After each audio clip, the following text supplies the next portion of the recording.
আমাদের পৃথিবীতে যুগে যুগে বহু বাদশা ও সুলতানগণের আগমন ঘটেছিল, যাদের শাসনামল আজ আমরা ইতিহাসে জানতে পারি, যাদের সালতানাত ছড়িয়ে পড়েছিল পুরো বিশ্ব জুড়ে। তবে যে সকল বাদশাগণ মহান রবের নিয়ামতকে নিজ অর্জন মনে করে ভোগবিলাসে ব্যস্ত ছিল, সে রাজা বাদশাদের পরিণত হয়েছিল বেশ কঠোর। অপরদিকে যারা সৃষ্টিকর্তার ভয়ে ভীত ছিল এবং পরকালের ভয় যারা হৃদয়ে ধারণ করেছিল, তাদের আমরা সম্মানের সহিত স্মরণ করি।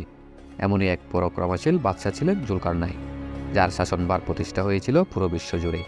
জুলকারনাইন শব্দটি সম্মানসূচক। কোনো কোনো ঐতিহাসিকগণের ধারণা এই বাদশার মাথায় দুটি সিং ছিল বলে তিনি জুলকারনাইন নামে অভিহিত হয়েছিলেন। আহলে কিতাবদের মতে জুলকারনাইন রোম ও পারস্য দুই সাম্রাজ্য একই সাথে শাসন করেছিলেন বলে ইতিহাসে তিনি জুলকারনাইন উপাধি পেয়েছেন।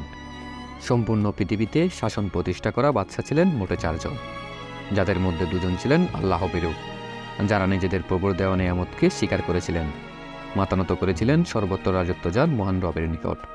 বাকি 2 জন ছিলেন স্রষ্টাকে অস্বীকারী এবং সীমালঙ্ঘনকারী, যারা তাদের অন্যায় অবিচার ছড়িয়ে দিয়েছিলেন বিশ্বজুড়ে। অবশেষে মহান রবের প্রতি অবিশ্বাসী বাদশাদের শেষ পরিণতি হয়েছিল কঠোর। আযাব নাজিল হয় এসব সীমালঙ্ঘনকারীদের উপর। পরম করুণাময়ের প্রতি বিশ্বাসী 2 জন বাদশার মধ্যে একজন হলেন দাউদ আলাইহিস সালামের পুত্র সুলাইমান আলাইহিস সালাম এবং অপরজন ছিলেন জুলকারনাইন।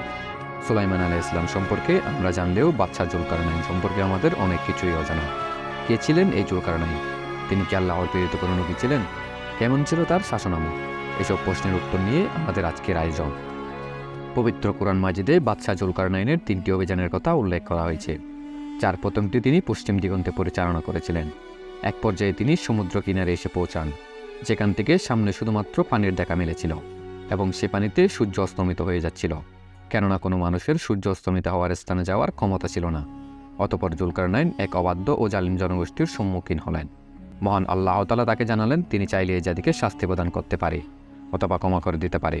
এই সিদ্ধান্ত পুরোপুরি তার উপর ন্যস্ত থাকবে। জুলকারনাইন সিদ্ধান্ত নিলেন যারা কুফরি করবে এবং সঠিক পথ ত্যাগ করবে তাদের শাস্তি প্রদান করা হবে। অতঃপর সে জাতির সাথে তিনি অনুরূপ আচরণ করলেন। বাদশাহ জুলকারনাইন দ্বিতীয় অভিযান পরিচালনা করেন পূর্ব দিগন্তে, যেখানে তিনি এমন এক জাতির সম্মুখীন হলেন যাদের সাথে সূর্যের পার্থক্য তৈরিকারী কোনো পর্দা ছিল না। এ বিষয়ে কয়েকটি মতবাদ প্রচলিত রয়েছে। একটি বর্ণনায় উল্লেখ করা হয়েছে তারা এতটা যাযাবর ছিল যে তাদের মাঝে পোশাক পরিধানের জ্ঞান ছিল না, ফলে সূর্যের আলো সরাসরি তাদের শরীর স্পর্শ করত বলে তাদের বর্ণ কিছুটা বাদামি ছিল এবং তারা উচ্চতায় ছিল বেট প্রকৃতির। অন্য বর্ণনায় বলা হয়েছে সেখানে কোনো গাছপালা কিংবা বাসস্থান ছিল না বলে সূর্যের আলো সরাসরি তাদের উপর পড়েছিল। হযরত হাসান রাদিয়াল্লাহু তাআলা আনহু এর বর্ণনা মতে তাদের নির্দিষ্ট কোনো বাসস্থান ছিল না। দিনের শুরুতে তারা তাদের খাদ্যের খোঁজে পানিতে নেমে পড়ত এবং সূর্যাস্তের সাথে সাথে তারা জমিনে সরিয়ে পড়ত। পবিত্র কোরআনে বলা হয়েছে জুলকারনাইন চলতে চলতে এমন এক জাতির নিকট গিয়ে পৌঁছালো যাদের উপর সূর্য উদিত হয়েছিল, অথচ আমি সূর্যের তাপ হতে রক্ষার্থে তাদের মাঝে কোনো অন্তরায় সৃষ্টি করিনি। তাফসিরের বর্ণনা মতে জুলকারনাইনের 3য় অভিযান পরিচালিত হয় তুরস্কের দিকে, যা ছিল পাহাড়ি গিরিপথে।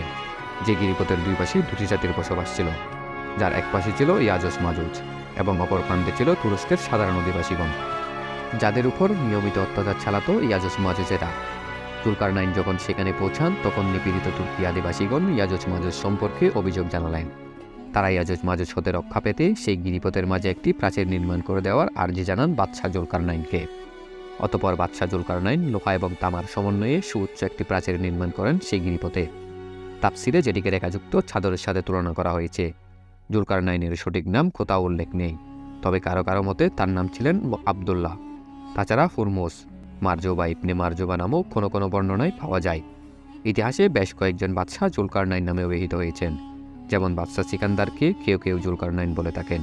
সিকান্দারের প্রতিশব্দ হল আলেকজান্ডার, যে কারণে গ্রিক সম্রাট আলেকজান্ডারকে জুলকারনাইন বলে কেউ কেউ ধারণা করেন।